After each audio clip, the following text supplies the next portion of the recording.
خواتین و حضرات، اب میں درخواست کرنا چاہوں گا پاک فوج کے سپہ سالار chief of army staff general Qamar Javed Bajwa نشان امتیاز ملٹری سے کہ وہ آئیں اور اس تقریب سے خطاب کریں۔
بسم اللہ الرحمن الرحیم۔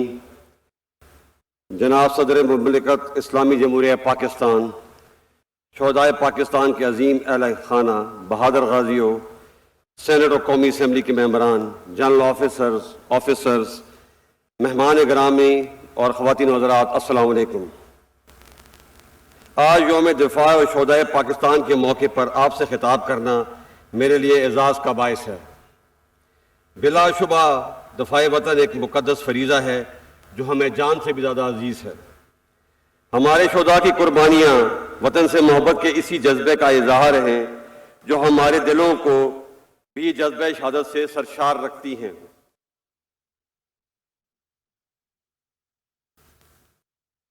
قیام پاکستان سے لے کر آج تک کے مستحکم پاکستان تک کا سفر پاکستانی قوم کے جذبوں، ایثار اور وطن سے محبت کی عظیم روایات سے مزین ہے۔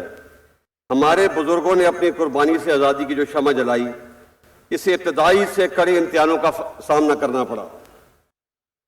1948 ہو یا ستمبر 1965 کی جنگ یا 1971 کی لڑائی، مارکہ کارگل ہو یا دہشت گردی کے خلاف طویل اور صبر آزما جنگ، ہر آزمائش میں افواج پاکستان نے ثابت کیا ہے کہ ہم ہر حالت میں اپنے ملک کا دفاع کرنا جانتے ہیں اور اس کے لیے ہر قیمت ادا کرنے کو تیار ہیں۔ معزز حاضرین، آج کے دن ہم اپنے تمام شہید اور ان کے وطن کے ساتھ ان کے عظیم ورثاء کے جذبے اظہار، حوصلے اور صبر و استقامت کو بھی سلام پیش کرتے ہیں۔ جس طرح ہمارے شہداء قوم کا فخر ہے، آپ بھی ہمارا وقار ہیں۔ آپ نے اپنے پیاروں کو وطن پہ نشاور کر کے جو قربانی دی ہے، پوری قوم آپ کی مقروض ہے۔ میں آپ کو یقین دلاتا ہوں کہ آپ کے پیاروں کی قربانیاں نہ کبھی فراموش ہوں گی اور نہ رائے گاں جائیں گی۔ آج کی تقریب کا مقصد اسی عہد کی تجدید ہے کہ ہم اپنے شہیدوں کو کبھی نہیں بھولے اور ان کے ورثاء کی نگہبانی ہماری ذمہ داری ہے، اور یہ کہ اس عظیم ملک کی سلامتی اور امن ہمیں ہر حال میں مقدم ہے۔ ہمارے وطن سے محبت تمام ذاتی، گروہی، لسانی و نسلی تعصبات سے بالاتر ہے، اور یہ کہ پاکستان کی حفاظت، امن اور ترقی کے جاری سفر کے لیے ہم کسی قربانی سے بھی دریغ نہیں کریں گے۔ خواتین و حضرات، افواج پاکستان کسی بھی قسم کی اندرونی و بیرونی خطرات، روایتی و غیر روایتی جنگ اور ظاہری اور پوشیدہ دشمنوں سے لڑنے کے لیے تمام صلاحیتوں سے لیس ہے۔ اگر کوئی دشمن ہمیں آزمانا چاہتا ہے تو وہ ہر لمحہ اور ہر محاذ پر ہمیں تیار پائے گا۔ الحمدللہ آج ہمارا شمار دنیا کی بہترین افواج میں ہوتا ہے۔ ہم نے ہر دشمن کا ڈر کر مقابلہ کیا اور تمام اندرونی اور بیرونی سازشوں کو ناکام بنایا، اور سب سے بڑھ کر یہ کہ دفاعی قوت میں خود انحصاری حاصل کر کے ملک کے دفاع کو ناقابل تسخیر بنایا۔ ہمیں اس بات میں کوئی شک نہیں کہ پاک فوج اور قوم کا رشتہ وہ مضبوط ڈھال ہے جس نے پاکستان کے خلاف دشمن کی تمام چالوں اور ہتھ کنڈوں کو ہمیشہ ناکام بنایا ہے، اور اسی یکجہتی نے ہمیشہ ہر مشکل میں سرخرو کیا ہے۔ یہاں یہ امر بہت اہمیت کا حامل ہے کہ عوام کے تعاون کے بغیر کوئی بھی فوج ریت کی دیوار ثابت ہوتی ہے، جیسے کہ ہم نے اپنے ہمسایہ ملک میں دیکھا۔ اس لیے فوج کی کامیابی بڑی حد تک عوام کی حمایت پر منحصر ہے۔ خواتین و حضرات، ہمیں اس حقیقت کو بھی مد نظر رکھنا ہوگا کہ موجودہ دور میں جنگ کی نوعیت بدل گئی ہے۔ اب براہ راست حملے کے بجائے کسی قوم کی یکجہتی اور نظریاتی سرحدوں کو کمزور اور اس کے مختلف طبقات میں انتشار پھیلانے اور شہریوں کے حوصلے پست کرنے کے لیے دیگر حربوں کے علاوہ جدید ٹیکنالوجی اور کمیونیکیشن کے ذرائع کو بھی استعمال کیا جاتا ہے۔ ہمارے دشمن بھی غیر روایتی ہتھ کنڈوں بشمول پروپیگنڈا اور ڈس انفارمیشن کے ذریعے اپنے مذموم مقاصد حاصل کرنا چاہتے ہیں۔ بیرونی دشمنوں کے تمام حربوں اور چالوں سے تو ہم آگاہ ہیں، مگر ہمیں اندرونی انتشار پھیلانے والے کچھ عناصر کے ساتھ سختی سے نمٹنا ہوگا۔ ہم سب کے لیے لمحہ فکریہ ہے کہ کچھ لوگ ملک دشمن عناصر کے ہاتھ میں استعمال ہو رہے ہیں۔ اس منور یا تدبیر کو عرف عام میں ہائیبرڈ یا ففتھ جنریشن وار کہا جاتا ہے۔ اس کا مقصد پاکستان کی جڑوں کو کھوکھلا کرنا اور ملکی سالمیت کو نقصان پہنچانا ہے۔ ہم انشاءاللہ ان منفی عزائم کو کبھی کامیاب نہیں ہونے دیں گے۔ ایسی مشکل اور پیچیدہ صورتحال افواج پاکستان اور قوم کی باہمی اعتماد اور اخوت اور محبت کے رشتے کو اور بھی مضبوط کرنے کی متقاضی ہے۔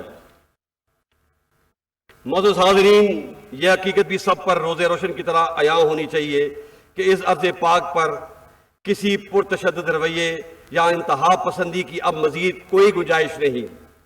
طاقت کا استعمال صرف اور صرف ریاست کا اختیار ہے۔ افواج پاکستان اور قانون نافذ کرنے والے اداروں کے علاوہ کسی فرد یا گروہ کو اسلحے کی نمائش اور استعمال کی اجازت نہیں ہوگی۔ کسی شخص کو بھی یا گروہ کو علاقائیت، لسانیت، نظریے اور مذہب کی بنیاد پر ریاست کو بلیک میل کرنے کی اجازت نہیں دی جائے گی۔ بحیثیت قوم ہمیں یہ عہد کرنا ہے کہ ہم سب نے مل کر پاکستان کو قائد اعظم کی سوچ کے مطابق اعتدال پسند، پرامن اور ایک جدید اسلامی اور فلاحی ریاست بنانا ہے۔ خواتین و حضرات، جمہوریت میں پاکستان کی مضبوطی اور بقا ہے۔ اسے مزید مستحکم کرنے کے لیے ہم سب کو آئین کی پاسداری اور انصاف، برداشت اور بردباری کے اصولوں پر عمل پیرا ہونا ہوگا۔ تنقید برائے تنقید، نفرت اور عدم برداشت جیسے منفی رویوں کی حوصلہ شکنی کرنی ہوگی۔ پاکستان نے اگر ترقی کرنی ہے تو ہمیں اپنی انا اور ذاتی مفاد کو پس پشت ڈالنا ہوگا۔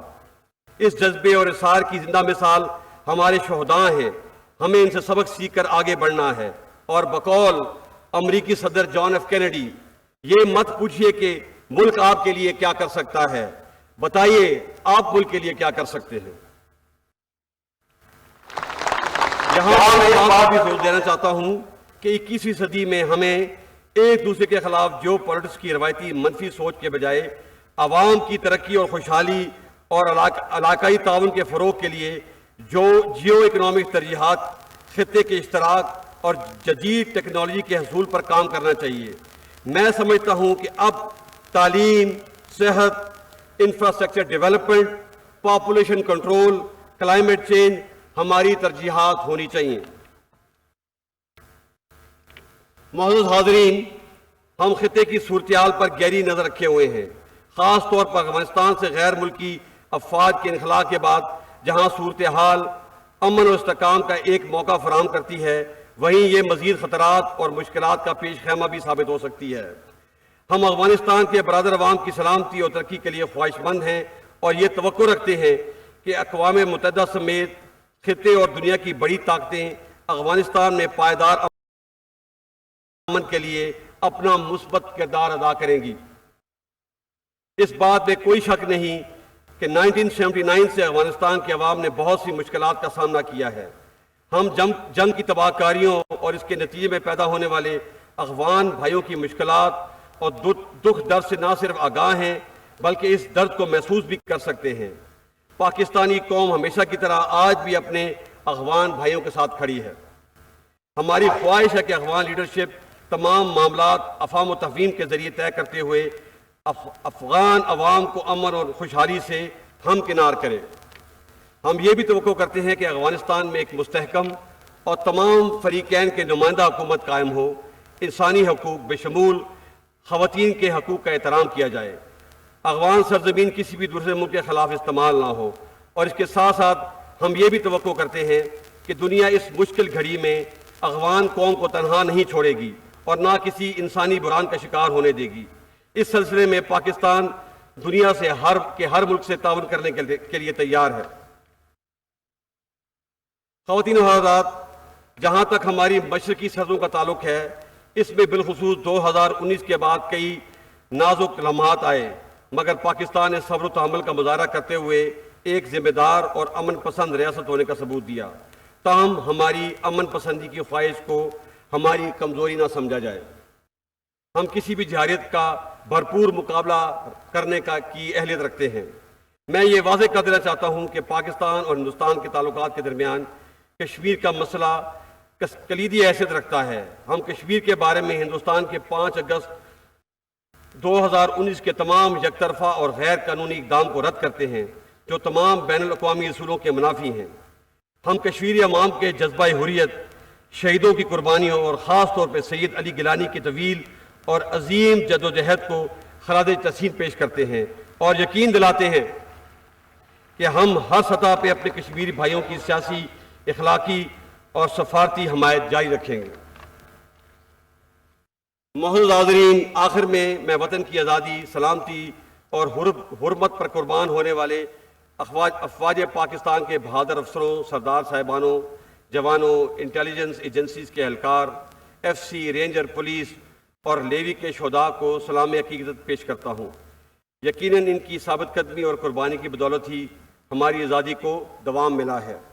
میں شہداء کے لواحقین کے صبر و استقامت کو بھی سلام پیش کرتے ہوئے اس بات کا برملا اظہار کرتا ہوں کہ اس قوم کو دنیا کی کوئی طاقت شکست نہیں دے سکتی جس کی مائیں اپنے بیٹوں کو وطن کی حرمت پر قربان ہونے کے لیے پروان چڑھاتی ہیں۔ آئیے آج کا دن اور یہ لمحات شہدائے وطن و غازیوں کے نام کرتے ہوئے اس عہد کی تجدید کریں کہ ہم ان کے نقش قدم پہ چلتے ہوئے پاکستان کے مستقبل کو روشن اور پرامن بنائیں گے، اور ہم نے وطن کے تحفظ کی جو قسم کھائی ہے ہر قیمت پہ اس کی پاسداری کریں گے۔ اللہ تعالی ہمارا حامی و ناصر ہو۔ پاک فوج زندہ باد، پاکستان پائندہ باد۔